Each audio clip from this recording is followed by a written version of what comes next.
FTP நேயர்களுக்கு வணக்கம். கரூரின் மிக பெரும் துயர சம்பவத்திற்கு பிறகாக தாவேகா தலைவர் விஜய் அவர்களுடைய மெத்தன போக்கை நாம் குறிப்பிட்டு பல காணொலியில பேசணும். ஏன் தாவேகா தலைவர் மட்டும்தான் இதுக்கு பொறுப்பேற்கணுமா? அரசு பொறுப்பேற்க கூடாதா? அரசுக்கு என்னென்ன மாதிரியான இதுல பொறுப்பு இருக்கு அப்படின்னு அதை பத்தியே நம்ம பேசணும். என்ன மாதிரியான முன்னேற்பாடுகள் செய்யப்பட்டிருந்தா இந்த சம்பவத்தை தடுத்து இருக்கலாம் அப்படின்னு நம்ம பேசணும்.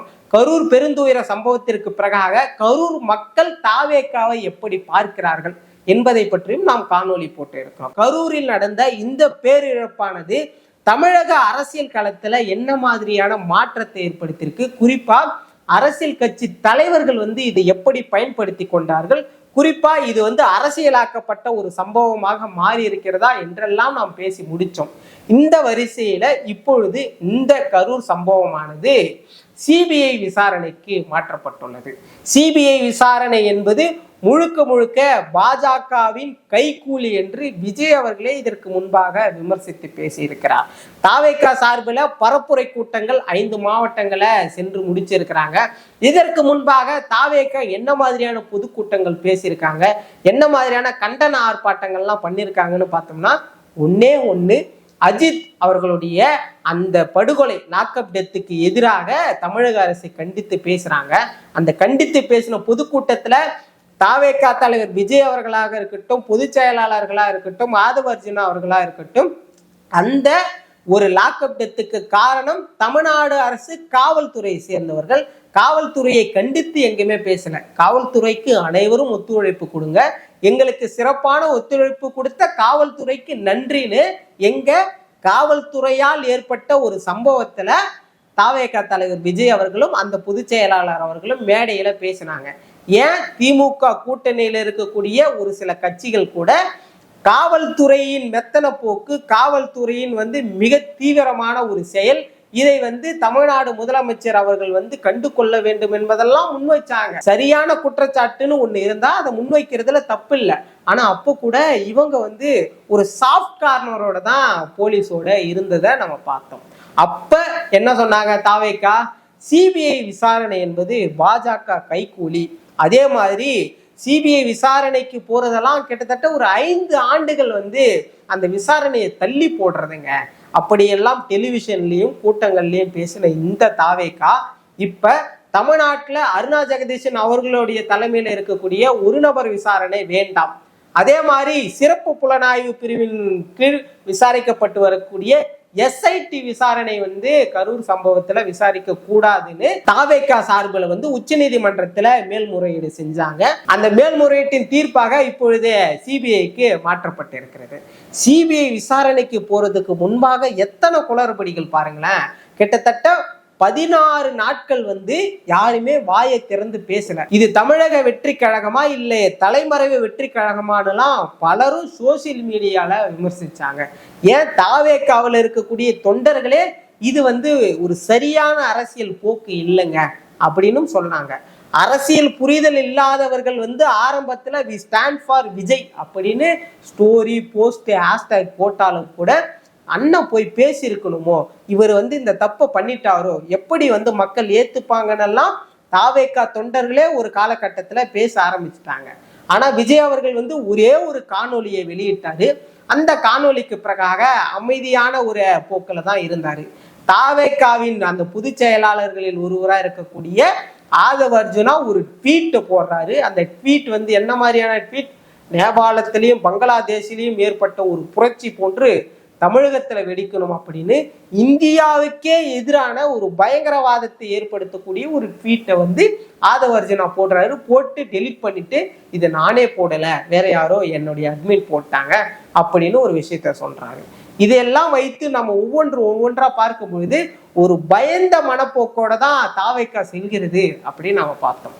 அதுக்கப்புறம் தாவேகா எங்க கொஞ்சம் ஸ்ட்ரென்த்தா நிக்க ஆரம்பிக்கிறாங்க, எங்க ஓகேப்பா நம்ம எதனாலும் எதிர்த்து பார்த்திடலாம் அப்படின்னா, பிஜேபியிலிருந்து ஒரு குழுவானது தமிழ்நாட்டுக்கு கரூருக்கு வருது. அந்த குழு விசாரிக்கிறாங்க. வந்த ஹேமா மாலினி கமிட்டி என்ன சொல்றாங்கன்னா, இங்கு கொடுக்கப்பட்ட இடமானது ரொம்ப நெருடலான இடம், ஒரு பெரிய பைபாஸ் கொடுத்திருந்தீங்கன்னா விஜய் அவர்களுடைய கூட்டத்துக்கு வந்தவங்களாம் நல்லா பார்த்து ரசிச்சுட்டு போயிருப்பாங்க அப்படின்னு பிஜேபியில் இருக்கக்கூடிய ஒரு குழு வந்து பிரஸ் மீட்டை கொடுத்த 1 மணி நேரத்துல விஜய் அவர்களுடைய வீடியோவானது வெளிவருகிறது.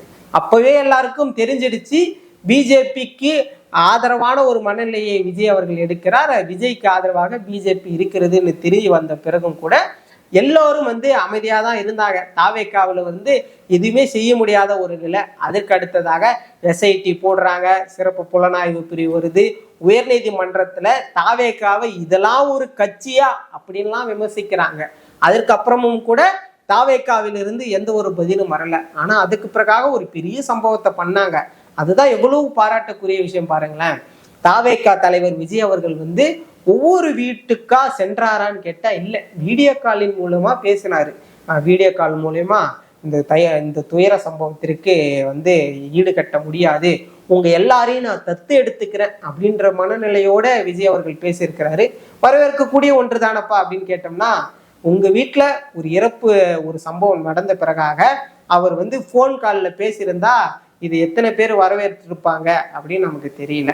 அதை ஒரு புறம் தள்ளி வச்சுக்கும். அடுத்த கட்டமாக சிபிஐ விசாரணை எங்க இவங்களுக்கு தேவைப்படுதுன்னா, ஒரு கட்டத்திற்கு பிறகாக உயர்நீதிமன்றமே தாவேக்காவிற்கு எதிராக இருக்கிறது. உயர்நீதிமன்றம் என்பது தமிழ்நாடு அரசுக்கு ஆதரவானது கிடையாது, அது நடுநிலையானது. அதுக்கு அடுத்ததாக எஸ்ஐடி இருக்கிறது, ஒரு நபர் விசாரணை ஆணையம் இருக்கிறது. இதையெல்லாம் நம்மால வந்து தாங்க முடியாது, இவர்களை கட்டுப்படுத்திடுவாங்க நம்மளை அப்படின்னு எண்ணி எங்க போறாங்க, பாஜக ஆதரவா வந்தாங்கல்ல அந்த ஆதரவு கரத்தை தாவேக்கா நீட்டுறாங்க. ஒரு விஷயத்துல வந்து ரொம்ப ரொம்ப ரொம்ப தவற விட்டுறாங்க. ஒரு பக்கம் பாஜக தாவேக்கா கூட்டணியா அப்படின்னு பார்க்கும்போது அதிமுக தாவேக்கா தாங்க கூட்டணி அப்படின்னு செல்லுகின்ற இடமெல்லாம் தாவேக்காவின் தொண்டர்கள் வந்து அதிமுகவின் தொண்டர்களாகவே மாறி எல்லா இடத்துலையும் வந்து சிவப்பு கம்பளம் இருப்பது போல தாவேக்கா குடியை அசைத்து எடப்பாடி பழனிசாமியை வரவேற்கிறாங்க. எவ்வளவு ஒரு இழிவான செயல் பாருங்க. ஒரு இறப்பை வைத்து அரசியல் செய்யக்கூடிய ஒரு ஈனப்பிறவைகளாக இவர்கள் இருக்கிறார்கள் என்பது இதை விட நம்ம என்ன சொல்லிட முடியும். 41 உயிர் பலியாயிருக்கு. இந்த இடத்துல ஒரு வலிமையான கூட்டணியை நாங்கள் கட்டமைப்போம்னு எடப்பாடி சொல்றாரு.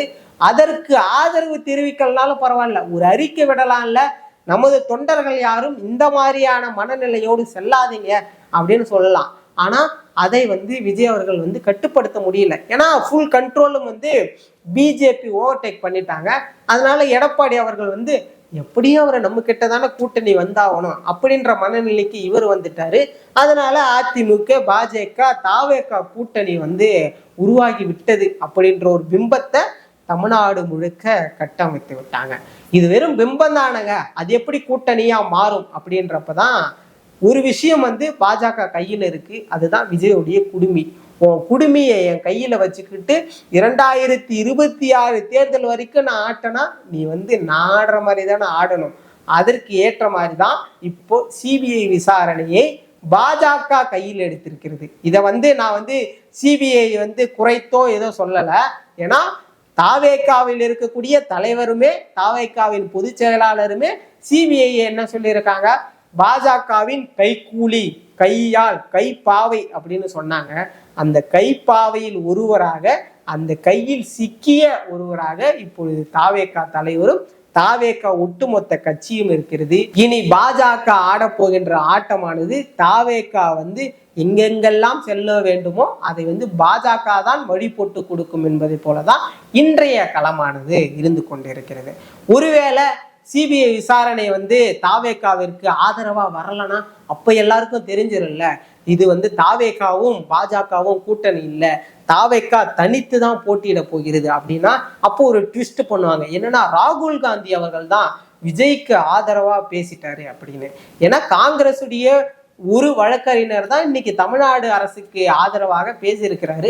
அதெல்லாம் நம்ம ஓரம் வச்சிருவோம். இப்ப பாஜக தாவேக்கா கூட்டணியா தாவேக்கா காங்கிரஸ் கூட்டணியா அப்படின்னு பார்த்தோம்னா தாவேக்கா எங்கேயுமே கூட்டணி இல்லை. தாவேக்காவை பயன்படுத்தி அனைவரும் நாங்கள் கூட்டணி கூட்டணின்னு சொல்லி தாவேக்காவில் இருக்கக்கூடிய ஒட்டுமொத்த தொண்டர்களையும் தங்களுடைய தொண்டர்களா மாற்றுவதற்கான வேலையை இங்க இருக்கக்கூடிய கட்சிகள் செய்யறாங்கன்றது தான் நிதர்சனமான உண்மை.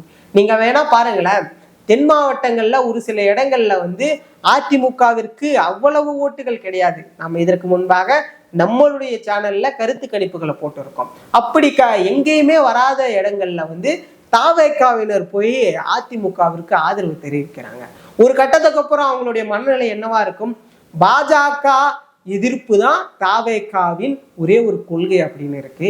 அப்போ பாஜக எதிர்ப்பை வந்து நீங்க சொல்லிட்டு நீங்களே வந்து பாஜகவுக்கு ஆதரவு மனப்பான்மை எடுக்கும் பொழுது ஏன் நாங்க அதிமுகவை தேர்ந்தெடுத்து திமுகவை வந்து வெற்றி கட்டலிலிருந்து நிறுத்துவதற்கு ஒரு வாய்ப்பை இருக்கக்கூடாது என்பதற்காக தாவேக்கா தொண்டர்கள் அதிமுகவோடு செல்வதற்கான வாய்ப்புகள் இருக்கு.